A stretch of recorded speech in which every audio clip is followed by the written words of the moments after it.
you cannot take a swim in the ocean without getting wet, right? So if you want to take a swim, you need to jump in. But by jumping in doesn't mean you have to jump off a cliff, right? So you take baby steps. And the way you take baby steps in the NFT space is buy a small project yourself, buy your first NFT, it doesn't matter which project, something you believe in, something that is reasonably priced.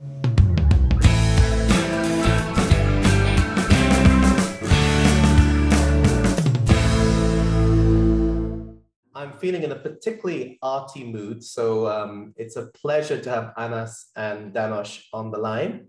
Gaurav knows why I'm in an arty mood because I've just woken up. He's just called me 10 minutes ago. I was awake, Gaurav, when you called me, but the reason I was having a nap wasn't because, the only reason isn't just because I'm old. The other reason is that I just done the red eye from London, and I'm still recovering. I did a literal flying visit because yesterday was the opening public day, sorry Gaurav, but it's the opening day of the Central St. Martin's Art Show, one of the most famous art colleges in the world. And guess who's showing, Gaurav, at the Central St. Martin's Art Show? I could not guess if you paid me. My mom, my 72-year-old mom is one of the, actually she is the oldest ever on this art show in the MA program for Arts and Sciences. Wow. So there's a plug for my mom, and there's a little setup and a link for Anas and Danosch later, and how we're going to turn her work into an NFT. Okay, guys? Here we go. Mission statement. That's the mission statement for the next half an hour. But first of all, and in all seriousness, let's bring our awesome guest speakers into the conversation. Anas, Danosch, thank you so much for joining us. It's a real pleasure for Gaurav and me to host you today. Tell us a little bit about yourself. I don't know who wants to kick off. Let's go in alphabetical order. So we go with A. Anas, tell us a little bit about yourself, and then Danosch, and how you guys met and how this collaboration started. Sounds good. Firstly, I want to say thank you for having us on your show. Ronit, it's not the first time we've sat side by side. We did this almost, I think, 4 months ago or so in the DIFC. So it's great to see and be on a discussion panel with you again. So a little bit about me. My name is Anas Bhurtun. I'm originally from Mauritius, but I was born and raised in Taiwan. I lived in London afterwards, and then now I live in Dubai. My background, I used to be a practicing attorney. I practice law in London and Dubai. I've done in excess of $5 billion worth of transactions across M&A, finance, big ticket, oil and gas, utilities, everything. What I did afterwards, when I had a stint in law, I sort of moved to work at checkout.com, which I'm sure many of you guys know is a $40 billion major payments company. That's sort of like the Stripe of Europe or the Stripe of the Middle East in a sense. With them, I led their crypto payment side. So I was lead crypto counsel, working with the likes of Binance, Coinbase, Facebook, every major exchange worldwide. I also worked on their issuance of a stable coin. They now offer stable coin offerings. After that, myself and Danosch I'll let Danosch tell you the story of how we met, but Danosch and we created the Crypto Shakes podcast during this time, where we began interviewing a number of different leaders in the crypto space. We also, at this point, began interviewing some NFT artists and collectors, at which point we began forming a community, which then led to Arts DAO. Danosch and I then raised some initial seed funding, resulting in the creation of the Arts DAO, which is now the number one, the largest NFT community here in the Middle East. We're a collectors DAO. We collect NFTs on behalf of our community. And yeah, I'll stop there and let Danosch take over. All right, thanks. So my name is Danosch. I'm originally Persian. I was born and raised in Sweden, as you can obviously tell. I've been spending the last 7 years in Dubai. I've been living in the US, in Belgium, and London, where I also studied. My background, originally, I started my first company when I was 17. I was always very curious to, start to the startup world and then starting up businesses. But I also did a stint with Procter & Gamble and a big chemicals company called AkzoNobel. I've been in the crypto space for since 2016. I started to look into it back in 2013 as an alternative to the traditional financial markets. I met with Anas actually it was quite funny because we met at a tequila tasting at the Arts Club here in Dubai. And we kind of hit it off over tequila and started eventually to discuss crypto and NFTs. And those discussions were quite interesting. And then the idea to do a podcast together came about. The podcast is not done, is not tequila induced. We try to stay sober. But during that time, approximately sometime last year, we're seeing the NFT space kind of really booming and taking off. And we were keen to explore this space and see how we could, create a business out of this whole new asset class. So initially, the way it kind of came about was we just explored the space, started talking to people in the space, gathering as much information as possible, speaking to collectors, to artists. And one thing led to another, and we met another person in Dubai that was also into NFTs. His name is Rahim. He owned the Bored Ape back then, and we were like, wow, there's actually other people in Dubai also doing NFTs. That's so cool. And we're not the only ones. And shortly after that, we met with one of the first Middle Eastern artists, Christelle Bashara, who is now also doing the art for Arts DAO, for our own NFT project. So we met with her, and she told us that a guy had reached out to her called Zayan, the NFT penguin, asking her to do a kind of gathering for some NFT people. And she asked us, do you guys have any idea who this NFT penguin is? And we were like, no idea. So one thing led to another, and we had our first actual meetup in her studio with 10 people. It was just loads of, a bunch of penguins, CryptoPunks, and apes. That's all we knew.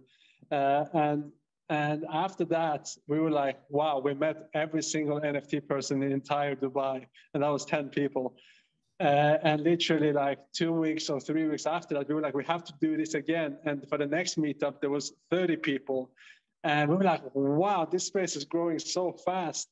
And then literally like the event after that was a month later, and we had a sponsor. So we rented one of the floors at the Arts Club for an event, and we had 100 people, VCs, investors, collectors, artists, people just curious about the space, people from the royal family. We're like, wow, this is so cool. So yeah, that's basically how our community started. And less than a year away, we now have launched our own project. We have a vibrant community. We do regular meetups and events, and we're just ready to take it to the next level. Thanks for that introduction, Danosch and Anas. You've used the term NFT and DAOs, and many of us are familiar with what those are, but maybe just to level set for the audience, does one of you want to take a crack at defining NFT? What is a non-fungible token, a ABC 123 or ERC 721 or whatever it is? Explain what an NFT is and what the use cases are, and and then we can get delve way into deep. Let's just sort of level set and explain what the basics are first. Sure. So maybe I can have a crack at the NFT, and then Anas can explain the DAO. So an NFT stands for a non-fungible token. So fungible basically means something is replaceable or exchangeable. Non-fungible means that something is not exchangeable or replaceable, which essentially makes something unique. Now, a non-fungible token essentially is a unique token, and a unique token. So imagine the art world. In the art world, we have lots of paintings that are unique. Now, why are they unique? Well, because they can't easily be replicated, or at least there is some sort of certificate of ownership attached to it that identifies that this piece is unique. It's been surveyed, and it's there is provenance that proves that piece of art is unique. Imagine the Mona Lisa. Now, anything that is unique, like real estate, art, etc., can also be tokenized into NFTs. The whole tokenization aspect of it is what you do essentially is you create a token on the blockchain. So an NFT, as you see here, so the Mona Lisa, you cannot just take a picture of the Mona Lisa and show a photo of it. That's not the same thing as the original one. because it's unique. It's non-fungible. It's a little bit the same with NFTs. You cannot just copy paste or screenshot an NFT, because the ownership of that NFT is the NFT itself is a title deed, because it's registered on the blockchain. And because it's registered on the blockchain, it has all the provenance. You can see exactly who has owned it previous to you. The ownership can be proved, and it's easily transferable between individuals. So essentially, it's unique. It's a little bit like if I give Anas $100 bill and he gives me another $100 bill, that is not, that $100 bill is not unique. But if that $100 bill would have the signature of Sheikh Mohammed on it, His Excellency, then that itself would be considered as a unique $100 bill and would have a different type of value. Thank you for that. And before we get into discussing DAOs, can I just dig into a little bit about the use cases of NFTs? Sorry to cut in, Danosch. I don't know if you had more you wanted to add on actually. What is, so we get it's non-fungible, we get that, but what do we, what do we need it for, and how is it typically used in the wild today? So, I didn't fully get your question. Could you just repeat that one more time? Yeah. So, what are the use cases of NFTs? What are the different use cases of NFTs, and how are they used? So, typically, whether it's in the UAE, in the Middle East, around the world, what do you do with an NFT? Is it about? Is it for community? Is it as collectible? Is it for conspicuous consumption? What's the use case for an NFT? So the initial use case for NFTs was to create crypto art, essentially create art on the blockchain and store art on the blockchain that was unique and had certificate of ownership on the blockchain. So it started with the CryptoKitties and the CryptoPunks. These are the OG kind of projects. And since then, there's been loads of other projects, but that was the initial kind of use case for NFTs. NFTs in itself is just most of them are on the Ethereum blockchain. So it's just an ERC. So back to your question about the difference between ERC20, ERC721. So an Ethereum coin is an ERC20 token. It's fungible. One Ethereum represents one Ethereum. I can send you one, you send one back. There's no difference in value. But what some of the Ethereum community then decided to create was a ERC721 protocol, where you could actually attach audio, video, and images to the actual ERC720 token to make that token unique and identifiable on the blockchain. And since then, there has been loads of use cases for NFTs. So NFTs can represent all different types of assets that are unique. We have seen it in real estate. We have seen fractionalized ownership in real estate, which is in a way a type of NFT. We have seen NFTs in the music industry. So nowadays, as an artist, you could produce your own songs as an NFT. And the beauty of NFTs is you can incorporate royalties in them. So every time it's sold on to someone else, you earn a dividend, or you earn that royalty in eternity, perpetuity. Yeah. So as a creator, you decide how much you want to earn. And another use case for NFTs has been in gaming. So in-game assets are, in a way, some of them are fungible, but some of them are unique in-game assets. And those assets can be traded within different types of games. And you see this also becoming more interesting in the metaverse. So if you look at Facebook and Meta, one of the reasons why Facebook is making those drastic changes to the name and moving into the space is because they really believe that the metaverse is kind of the next frontier of the internet, and our online and digital assets are going to become more and more important and valuable. Awesome. Thanks for that. And I mean, the topic of NFT is so big, we could spend like the whole day probably talking about it, but I want to zoom in on DAOs, and also particularly Arts DAO, the organization you guys have set up. Anas, tell us about A, what is a DAO, and B, give us the best plug you can for Arts DAO. Yeah, sure, I'd love to. Kind of I've been using a couple of diagrams here because I think it's helpful for the audience. A DAO is a new type of corporate structure which effectively collapses the previous means of production in some senses. Okay, so a little bit of Marxist theory for you all, right? So in traditional corporate structuring, right, you have shareholders who use capital to employ labor.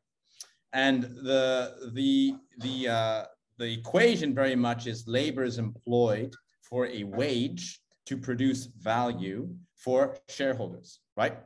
Value creation is the objective of the corporate structure from the 1800s, ever since the very early stages of capitalism. Now, the DAO structure seeks to amend this structure by collapsing the two into one, where the wage earner and the shareholder become one, in a sense, by holding a sort of token in a structure, okay? So a decentralized autonomous organization, that's the sort of key goal. Now, the way this is kind of engineered, however, is it's on the blockchain. So Danosch talked about how we have various types of tokens. We've got the NFTs, we've also got the ERC20. The NFTs in many ways reflect a type of certificate of ownership, right? And so too can tokens like the ERC20, both of which they're not just about, it's not just about owning art, right? Art itself is not the NFT. The NFT is merely a medium for capturing and giving a certificate of ownership to that art. NFTs allow you to own various types of assets and in a sense allow you to tokenize the entire world of different types of assets onto a digital platform. The blockchain, so coming from my legal background, in my view, the blockchain reflects a new type of legal system whereby you're able to verify what's happening from a public perspective, transactions all over the world, right? And NFTs or ERC tokens can all be seen publicly on this blockchain. Now, the corporate structure can also be captured in a similar way, right? Just like how with Companies House, you have a sort of infrastructure there where you can visualize, you know, the owners of a share of a given company. DAOs do something similar in this sense. So there are different types of DAOs. Some DAOs, in a very, very simple way, a very simple way to think about a DAO is imagine you have a WhatsApp group or a Reddit community, and that entire community shares a bank account. Now, the way in which those communities are brought together or effectively tokenized is that they have to have some kind of share, right? Just like how shareholders require a share certificate to be a member of a company, you can have this through a token or an NFT. When you own that NFT, you get voting rights, or when you own those coins, you have voting rights. So any member in that DAO can make a proposal. Let's say we have a DAO right now. So I've been part of a really strange DAO for just for fun. A friend of mine started a DAO to effectively book ski holidays in Switzerland. So he and a couple guys, 10 people, we did this on Discord. We got together, we say, okay, we're all gonna contribute, you know, $5,000 into this DAO. And based on our shareholdings, we all have equal shares in the DAO. The DAO's purpose is to book ski holidays with the funds and to do this into perpetuity. Now, with our different holdings in the DAO, we can vote. We want a ski holiday, for example, in this Alps resort, or perhaps we want it in this other resort, right? The funds are then used based on the voting, right? Someone makes a proposal and then they take action to maybe book the resort on behalf of all members and they move forward. Now that's one way of looking at a DAO. There are more technical DAOs as well, right? So DAOs, what made DAOs very, very kind of interesting is the emergence of smart contracts. A smart contract is effectively a contract run by code. It snaps just like this through a line of, it's kind of like an if-then kind of function. If X, then you get Y. So a good way to think about a smart contract is, let's say we're entering into a loan agreement between me and you, Ronit. I agree to sell my property for $100,000. I put the property rights into a smart contract and I specify if Ronit puts $500,000 into the smart contract, immediate execution, the $500,000 goes to me, and the property title deeds goes to you. These kind of smart contracts underpin the Ethereum blockchain all over, and they can be used as well with DAOs.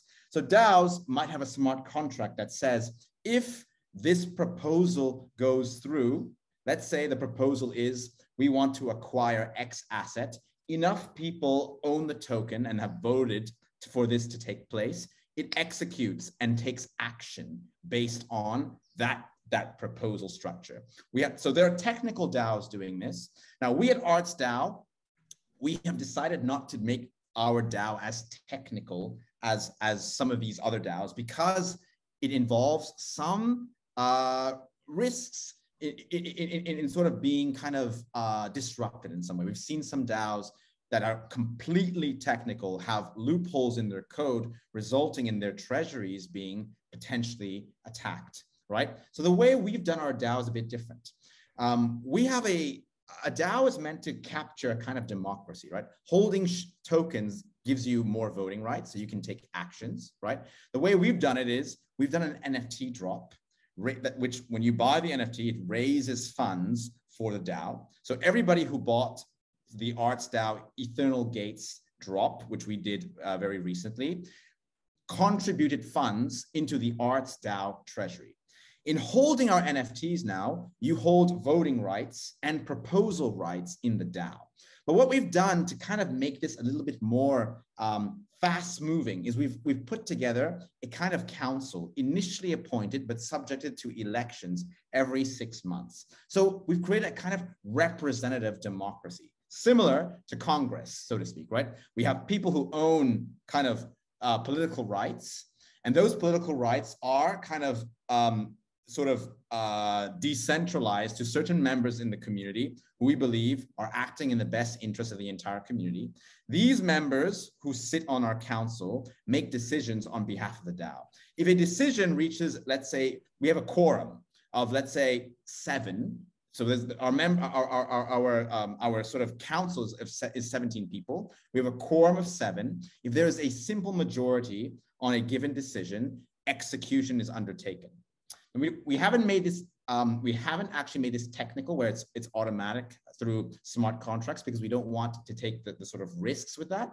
But we have a treasury team which executes the decision-making of that council. Now, as the DAO makes money, and so the goal of Arts DAO is very much to invest into a portfolio of NFTs on behalf of its members. So we're kind of like a next generation asset management fund, right? Where we see and treat NFTs as a new alternative asset class. We deploy the treasury into a portfolio of NFTs, which we believe will bring long-term economic and social value to all members. As we grow the treasury, the goal is very much to take profits and return value back to holders in proportion to how many of these tokens or shares you have in Arts DAO, okay? I hope that was a comprehensive kind of overview. No, it was super.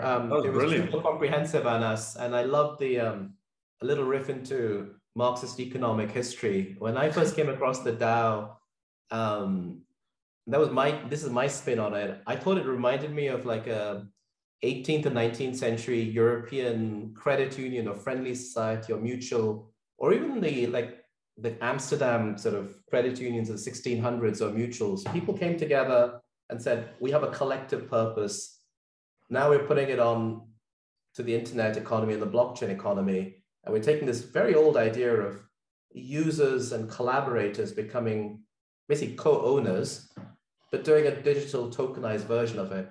Gaurav has been waiting patiently, well, in between messaging me like, stop hogging this podcast, let me in. So, and we're gonna, if it's okay with you, Anas and Danosch, we might just extend this conversation a little bit longer, because there's been so much super interesting content already. Gaurav, I'm gonna hand over to you for part 2.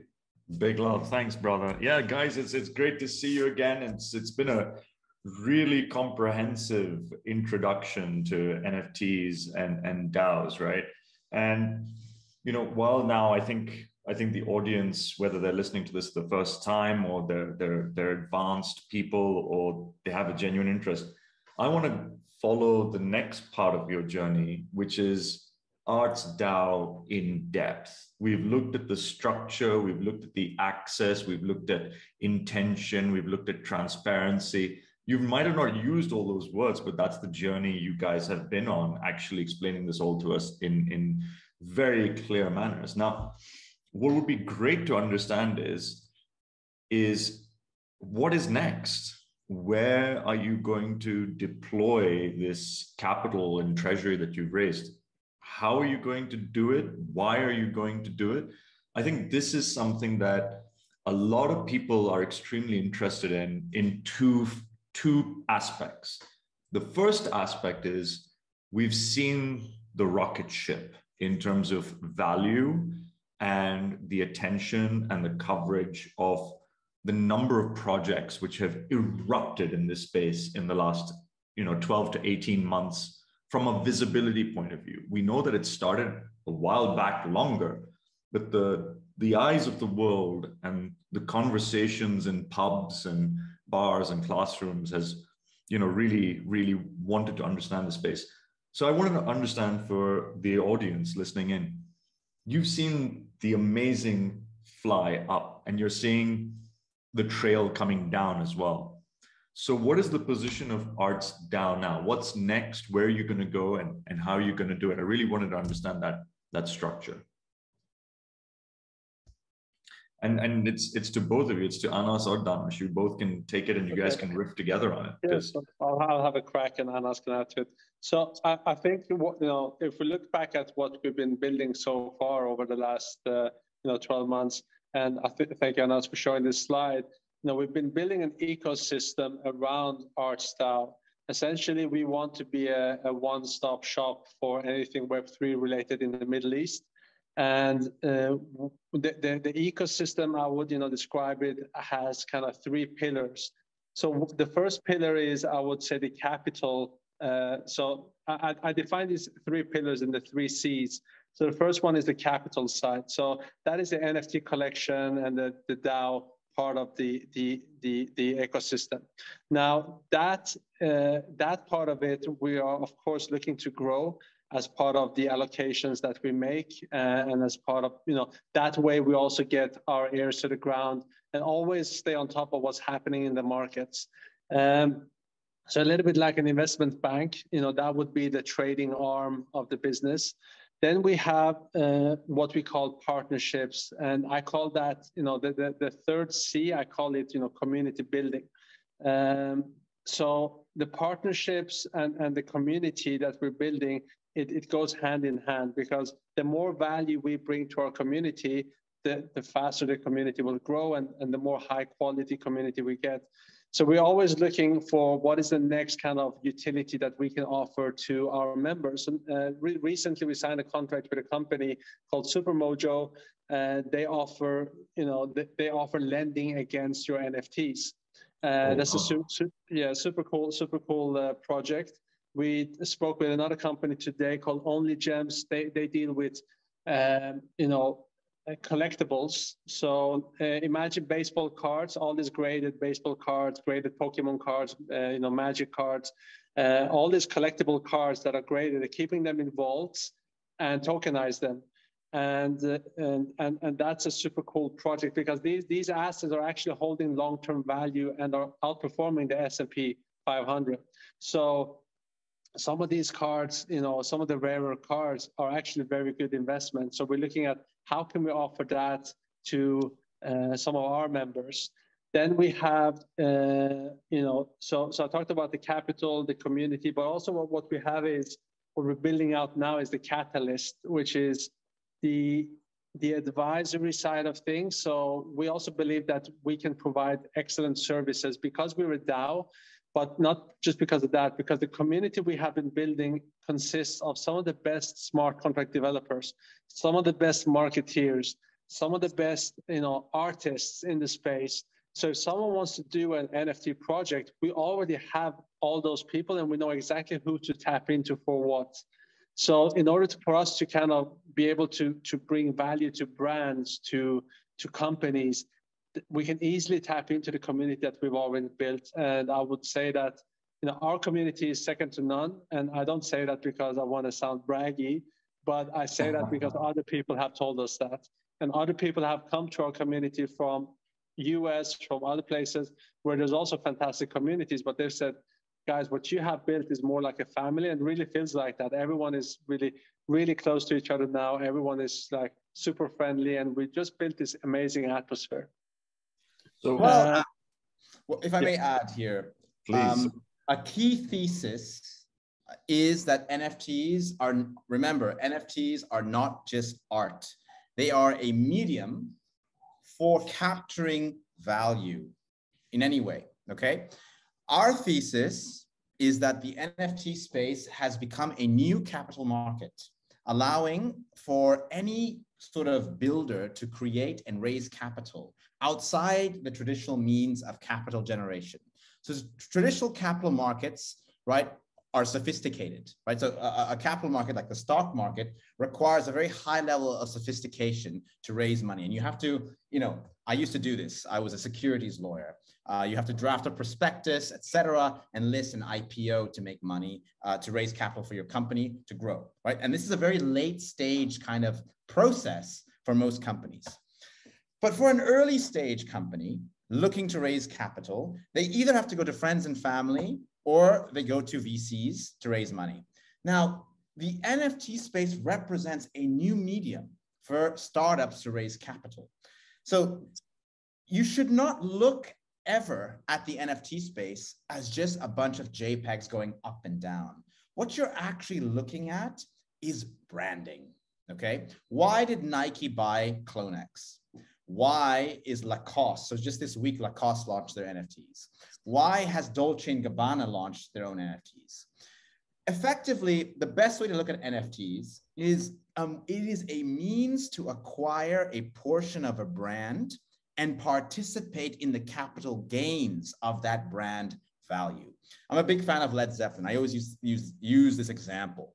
If you were there in 1961, and you were one of the first supporters of Led Zeppelin, right? This is the first 10, you're seeing Jimmy Page and Robert Plant singing. They were nobodies. You were there at their first concert.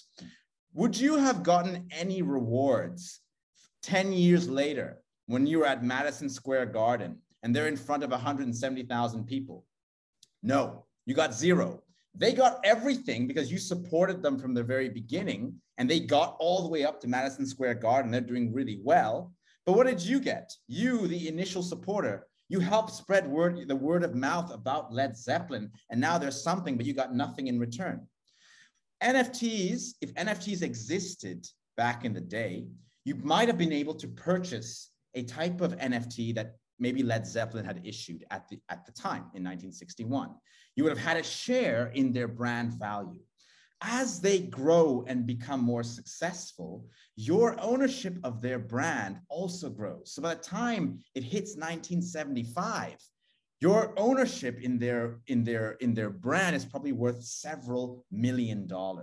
That's precisely what happened with the likes of the Bored Ape Yacht Club, with the likes of Clonex, with the likes of these other brands that we see right now in the space. So what is Arts DAO doing?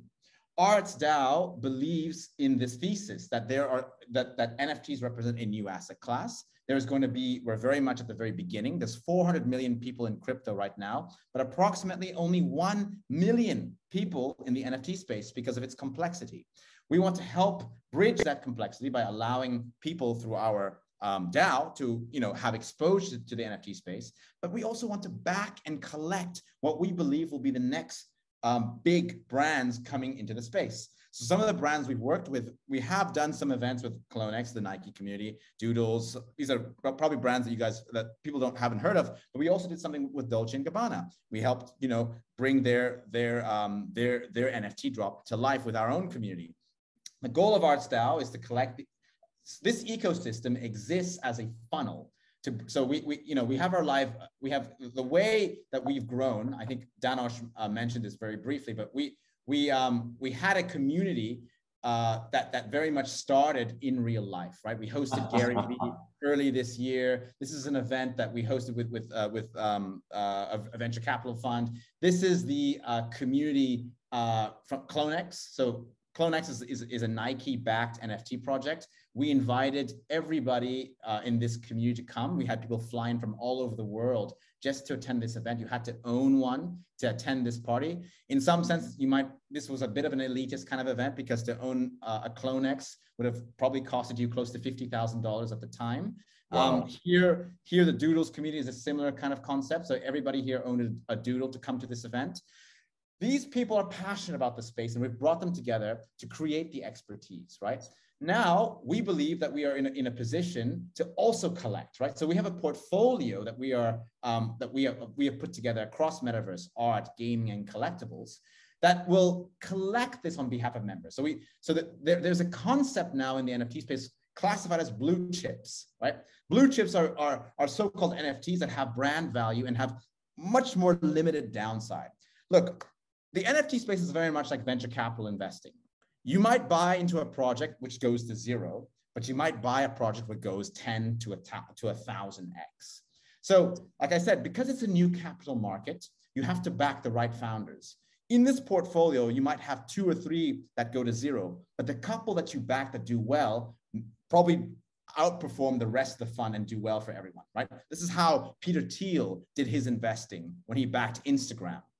So what we want to do is we want to allocate into blue chips. So these are examples of so-called blue chip NFT projects, the likes of the CryptoPunks, the Bored Ape Yacht Club, Clonex.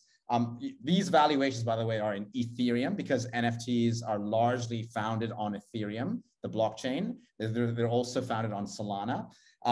Right now, we're in a beautiful time because I know it's a horrible bear market, but actually buying into a bear market is a lot more strategically wise than buying into a bull market, right? We also want to allocate funds into other funds of funds and also other founders, right? We believe all across the world, we have amazing players coming into the space. And right now in this bear market, the bear market is probably one of the best periods to back and find real gems, which bloom once the bull market happens. So backing other DAOs, backing other founders, taking a proportion of their mint when they do well through our ecosystem allows us to deliver perhaps a 10x return much faster than if we just invested in NFTs alone, right? And we also have what's called these whitelist opportunities. Being part of Arts DAO grants you access to opportunities that would be very challenging for you to get otherwise. So these are whitelist a whitelist opportunity for the lay person is like, imagine you want to go to a club, okay? And the club is like the best club in town, all right? Now, you rock up to the club and you want to get in, but you're not on the guest list. You can't get in. There's 1,000 people waiting behind you and you want to get in, but you can't. There's like a really cool musician in there or some great stuff happening. If you're on the white list, that means you're on the guest list. You can get into the club before everybody else. Arts DAO, we have been exceptionally good at acquiring high quality guest lists to the best clubs, right? When you get into and usually you also get the discounts versus the public price. So it's a little bit like entering the happy hour before everyone else. Exactly. But the importance of getting into the club early is the profit opportunity. So here, Flues was an example of one project that was in our community. We got 100 guest list spots for our community, and all of them were able to get an 18x return in 3 or 4 days because the flipping opportunity was very high and powerful, right? So very recently, we also got the whitelist for Dolce & Gabbana.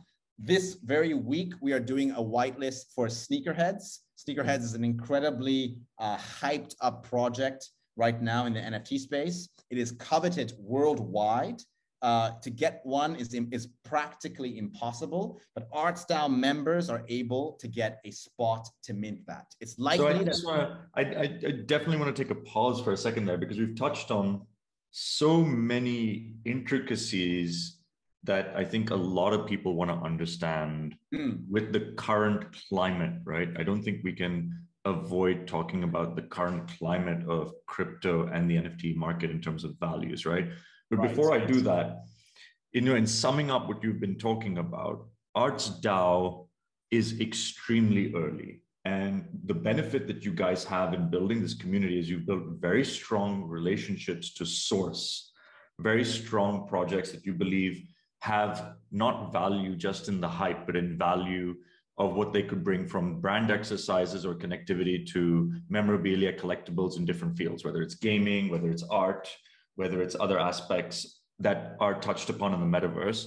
So you're getting access extremely early. You're qualifying these things through an extremely well curated group of people that are giving these sources to you. And this is really what the DAO is bringing as a benefit to people. So because it's such an early stage, if new opportunities come up in investing in real estate or another aspect, I think the qualification and filter process for Arts DAO to present it to its community in one fashion or another through a whitelist or through Arts DAO actually acquiring it is what you provide as a benefit to your DAO and club. So that's a summary, I think, which really highlights what you guys have built in such a short time. So congratulations on that. But the next thing we have to talk about is the good old fashioned, what is called rug pulls, right? And we've seen a lot of these rug pulls, and you know so where do you guys, is it 80% of projects are, you should be careful of, or 90% of projects are rug pulls? Because a lot of people are trying to make a fast buck in this space, right? And you've got that one aspect of the community. And on the other side, you've also got the values, which have just collapsed, right? And I know you said it's an opportunity to come back in, because I guess the real projects still hold value and will rebound in some way, fashion. Maybe they won't be the same way that they were before, but I guess they maybe have more long-term intrinsic value. But what are your insights when it comes to rug pulls, and what are you also talking about when it comes to these values, and how will they actually rebound? Can you talk about these two things as well for our listeners today? One thing I would like to say there is that, NFTs is very much similar to the VC space, right? When you invest into an NFT project, it's very much like investing into a startup. You need to do your due diligence on the team, on their roadmap, on their ID, what's their background, what's the track record, etc. Many times there are projects being presented to us, and if you just do a quick Google search on the person's name plus the word scam, you're going to find that the person was doing scams 10 years ago, and maybe that person does not have the best credibility to receive my money. So there's two very common words used or acronyms used in the NFT space. One is NFA, non-financial advice, and the other one is DYOR, do your own research. So every time someone proposes something they say NFA, DYOR, do your own research. It's not financial advice. And the reason for that is there is a lot of scams. That doesn't mean that 90% of projects are scams. Absolutely not.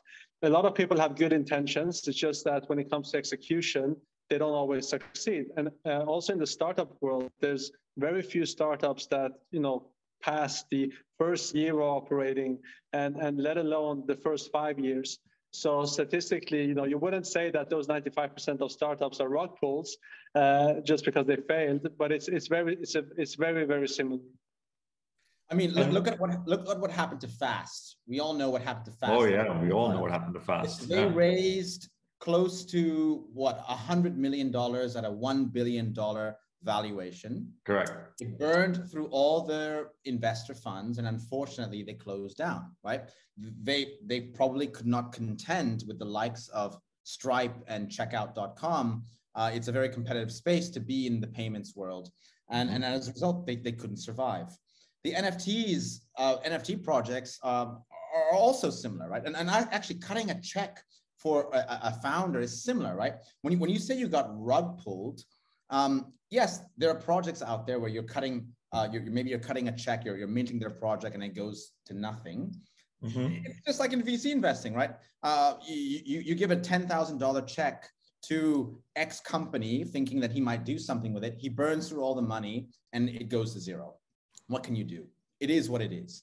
But you give, Peter Thiel gave $250,000 to Instagram, and it became a $1 billion company, right? And that was his best investment. His entire fund, if you read, what's it called? I forgot the name of that book. He talks about it. 0 to 1. 0 to 1. Yeah, 0 to 1. His entire fund was didn't do well except that investment in Instagram, right? That is how you should see the NFT space. You want. Can I jump in? Just do it, brother. Sorry, Anas, to talk over you. I totally get your point on comparing it to VC. This is a risky investment. And I guess in a way, your pitch would be most ordinary or quote unquote retail investors don't do VC themselves. They go to VC professionals, right? I mean, some of us might do it directly. Most people don't have the bandwidth, the expertise. So an organization like Arts DAO or another could be helpful.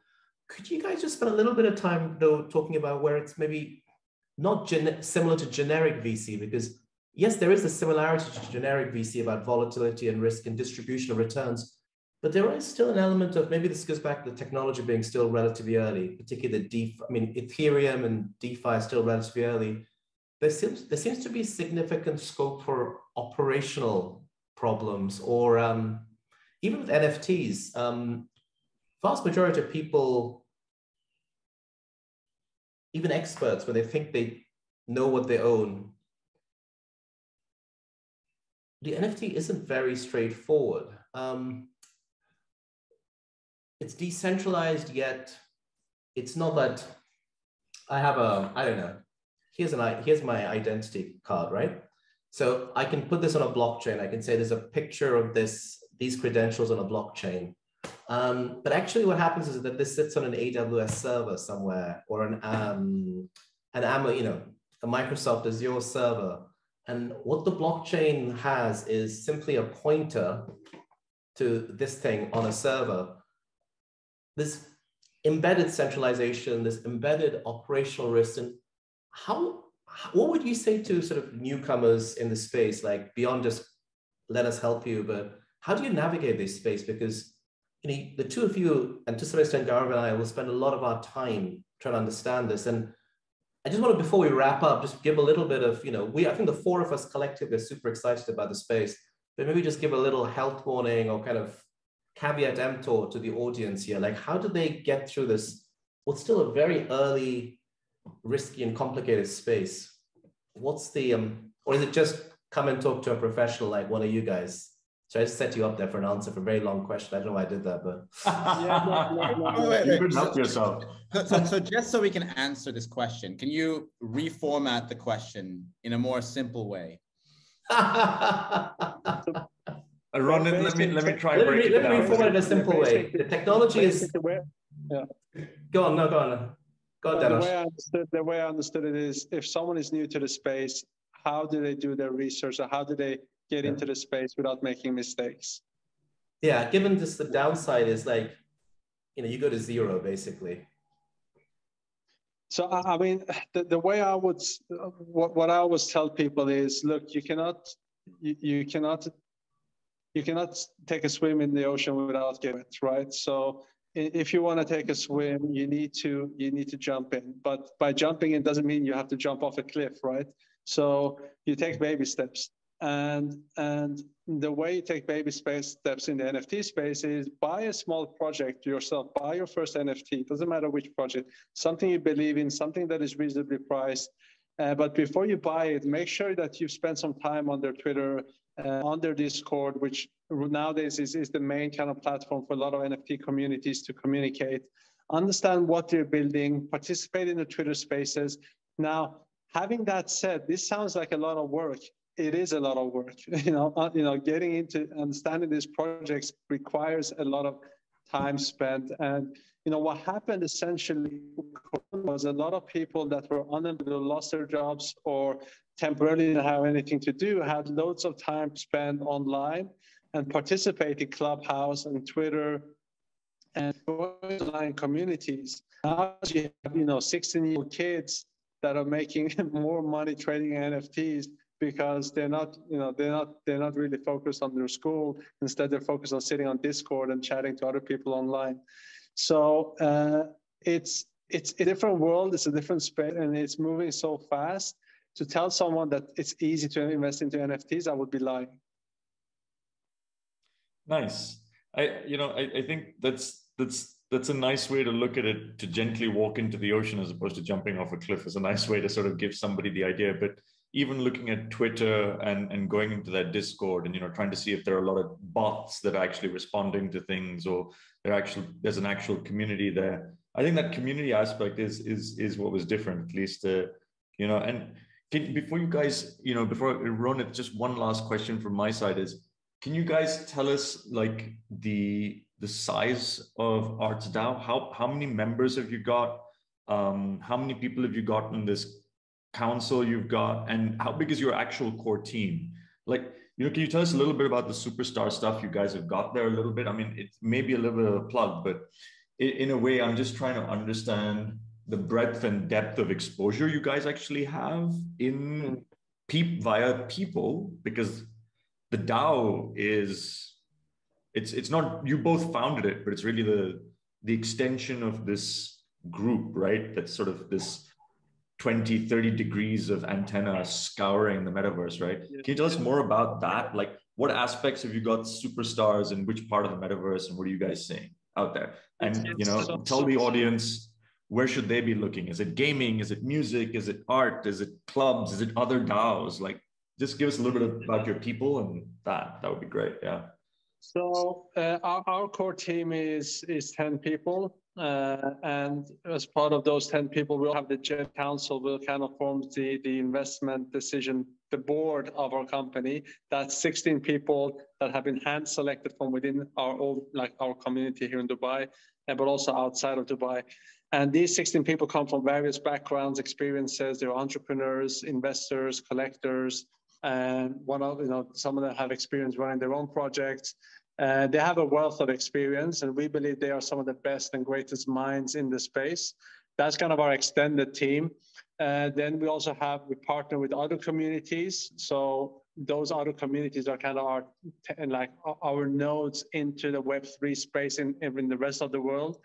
And if you Discord, which is on play, we have, I think, around 6,000-7,000 people part of our Discord.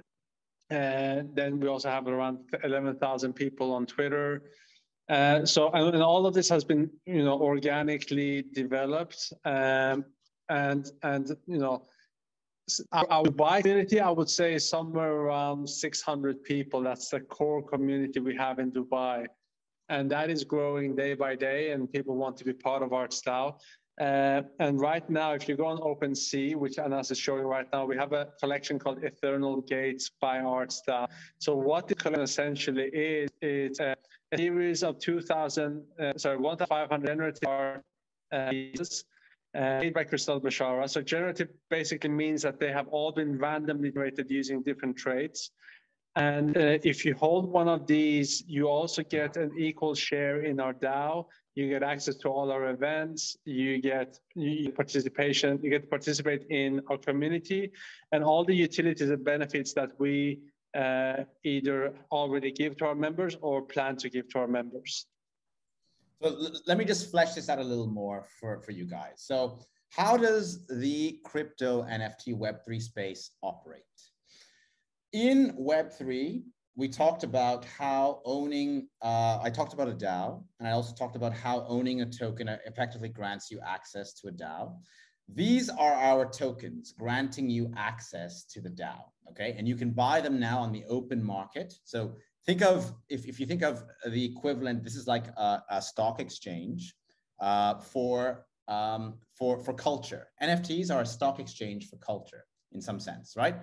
You can come into OpenSea and purchase a share in Arts DAO by buying one of our tokens to become part of the community.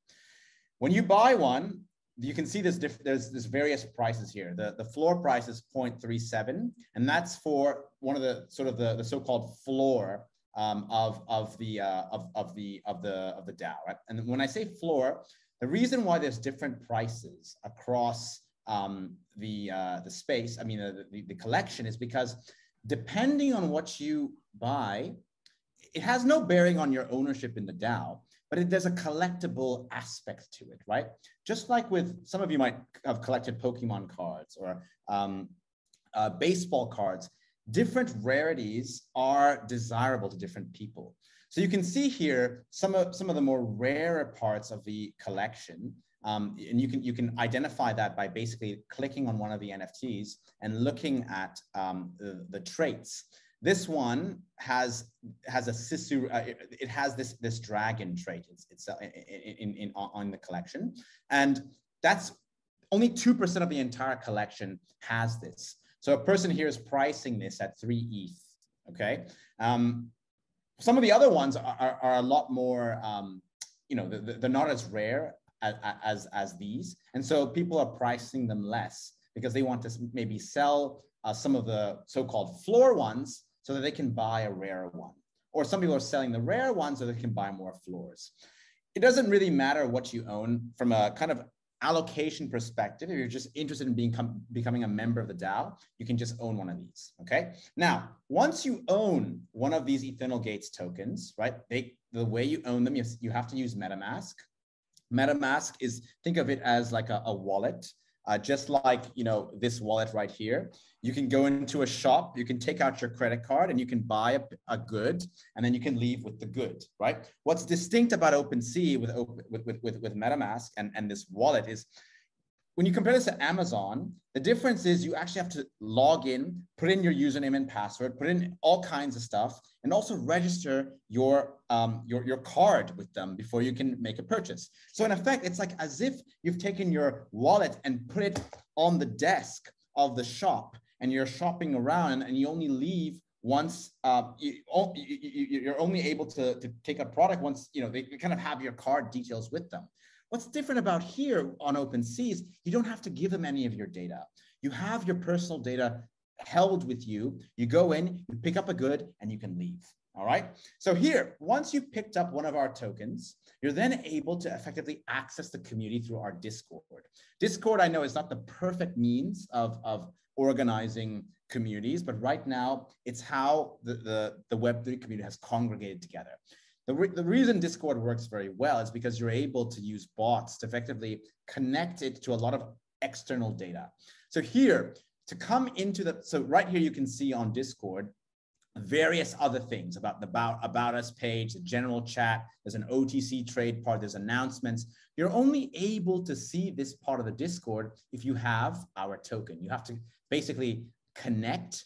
There's a members join page here where you connect in. Once you connect, it verifies you own the Eternal Gates NFT. Once that happens, it's like as if the doors have opened. If you're a part of a private members club in any way, so the Arts Club, for example, here in Dubai, you have to pull out so I'm a member at Arts Club. I have this membership card to the Arts Club.